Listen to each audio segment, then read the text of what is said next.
What is up, you guys? We are back for another pregnancy video. I have my notes, that way I don't have to rely on my brain because we are in the third trimester now and relying on my brain is just a dumb thing to do. So I'm gonna make a whole section, like a whole playlist of videos about pregnancy, things that I wish I would have known or things that I've learned, sharing my experiences. Obviously, every mom is going to be different, but then also every child is going to be different. So every pregnancy is going to be a little bit different. And I know, like, if you just cringed at that line, that was totally me too, because when I started on this whole journey, I just wanted some certain hard and fast rules or clarity, because I felt like going into this, it was just like a really airy kind of concept, and I wanted women to like start nailing things down for me. That way it was like more solid and more concrete of like, this is what you can expect. So I'm going to talk about third trimester and energy levels and what I've done to kind of make myself feel like a normal person while creating a whole other person, because it really does take a toll on your energy. It takes a toll on your mood, and you're just giving so much of your energy to this little human. It's crazy. So I'm gonna go over some things that have helped me kind of just keep my head above water when it comes to being able to maintain a lifestyle that I normally had like thousands of units of energy a day, and now running on like 100 and counting down steadily, like seemingly as we progress closer to my due date, I have less and less energy. So I'm gonna refer to my notes just so that I can give you guys really a full list. Like, I did a brain dump before I started this video, and I want to just give you a full list on what things I'm doing to keep my energy up, because at the start, in the first trimester, this hit me like a ton of bricks. And then in the second trimester, I felt like I kind of regained my footing after being knocked down. No matter where you are in your pregnancy, I think that implementing these things that I have on my list are going to be an absolute lifesaver for you, and things that if you implement them now, even if you're in your first trimester, it's just gonna make it easier for when your second trimester comes around, because you have a little bit more energy. And then when your third trimester comes back, you kind of like slowly go down the energy hill on the other side again. So the faster that you can implement these, I feel like the more that you can just not lose control and really keep the momentum that you have in your life, and you can continue to feel like a normal functioning human being. So the first thing that I wrote down here is just to stay moving, doing exercise or stretching. Movement is a part of my day 6 days a week. So 6 days a week, I am walking, I'm doing stretching, and it doesn't have to be intense. For me, obviously, my background and what I was doing pre-pregnancy was 2 to 3 hours in the gym every single day without a question. I wasn't even taking off days. Like, I wasn't doing that 6 days a week. It was most of the time 7 days a week and sometimes twice a day. It was just something that I used as a tool to go to the gym whenever I felt like my mindset was beginning to be shitty. I would get that hit of dopamine and I'd get a really good workout in. So that to me was a tool, and I felt like ever since the first trimester, and I got really knocked off of my normal routine, and it sent me for a loop, guys, to be completely honest with you. It was a huge challenge that I was not expecting at all. Right now, what my movement looks like is getting out for a walk on every single day that it's nice out. I just go for like 20 minutes. It doesn't have to be extreme. Stretching, you can just do 10 minutes of stretching. It's just something to keep yourself in tune with your body. The more that you have that as a habit every single day, the easier that it's going to be to maintain that.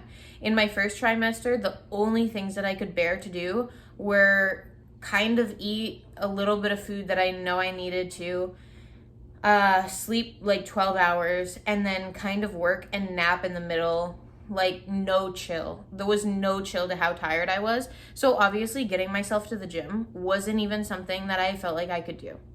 I find in my third trimester now, I have days where I have more energy and I have days where I have less. And obviously it does really get impacted a lot by your sleeping schedule.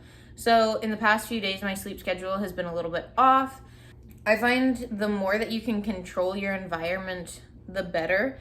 because me and my normal habitat, I'm good with sleeping and I'm good with getting like my full rest. But my boyfriend has been waking me up. So I'm like, oh my God, what is going to happen here? So I find like the more that you can keep a routine, the more that you can have a steady time that you go to bed and a steady time that your body can expect to be woken up, this is going to be a lifesaver for you. And over the weekend, I noticed just because of that little change in my schedule, it made huge changes. Like I can barely get through the day. And I think it's 4:00, but at 1 I was like toast. Like I don't even know what to do with myself. I cannot continue on. Also tracking my macros. In the first trimester, I couldn't even do anything. And my main focus was I need to keep my job because I work at a performance-based job. It's a male-dominated industry. There's a bunch of creatures in there that are not women, and they are consistent because they have hormones that are consistent. And I'm pregnant and hormonal, and I'm just trying not to get fired. That was my main focus. It was total survival mode, and I just wanted to keep my job, and I wanted to keep on performing, and I needed to be making money. I needed money to be coming in. And quite honestly, everything else was second to that until I realized at that moment when I decided everything is going to be second to this. It's like the golden egg goose. I'm using all my brain cells here. I really hope that y'all are following. The goose that lays the golden eggs, okay? There's a story about it. And y'all, I feel like I'm falling asleep. I'm gonna try my hardest. Okay. So anyways, there's a goose and it lays golden eggs, and then they don't take care of the goose, and then they end up losing the golden eggs because they're so focused on the golden eggs. And I felt like I was doing that with me. I stopped tracking my macros and I stopped going to the gym as much. I was still getting there like 2 or 3 times a week, but it wasn't the same. It was just brutal. So I sacrificed that, but I ended up sacrificing myself, and then it's kind of like killing the goose. You stop getting the eggs. And so I realized that tracking my macros really did a lot more for me than just be, I don't know, like normal people perceive it in a weird way. Normal people, they look at tracking your macros like a punishment or something negative. But really, when you get into it and you're fully committed to it, this gives you a level of mental clarity and freedom that you do not have when you don't have that clarity in your life of what you're eating and what's going into your body, what nutrients you need and what you're actually giving yourself. All of that, you need to have that on lock. And so I didn't realize how much energy I was actually taking from myself by not tracking my macros and not keeping movement in my whole routine. And if I could go back, I would never fall off course. But I understand why a lot of women would think that way. You're fucking hormonal. You're like, I don't know what I've done to myself or what kind of life decisions I've made. You're questioning what's going on. And I was the main provider in my life at that point in time. So I was like, I can't stop doing this. Like, I need to continue on my lifestyle. So in hindsight, I would have first set myself up in a more ideal situation, but still I have like a pretty good situation in terms of finances and whatever, but I would have done a little bit more, and I would have also kept my nutrition and training in, but I think I would have given myself maybe less to do, because getting to that point where you're so hormonal, so tired, so drained from like every aspect of your life, you need to just take a little bit off your plate, which I find that helped a lot. Really regain my energy, and not just my energy, but my sanity as a person and my identity. Like for me, I am the type of person that, I am the type of person that, I am the type of person that. And when you have that character built in your mind that you're the type of person that's active, is always on the move, is independent, is providing for herself, is doing all of these things, it becomes your identity. And I identified with all of these things so much that when I started losing all of these things, I felt like I was losing myself. And so naturally, that was a major panic moment. So keeping all of those systems in place would definitely be something I'd recommend if I had to do it over again. And also, what I did just recently in the past few months is improving my systems for things to be done automatically or with more ease. That is what I was trying to say.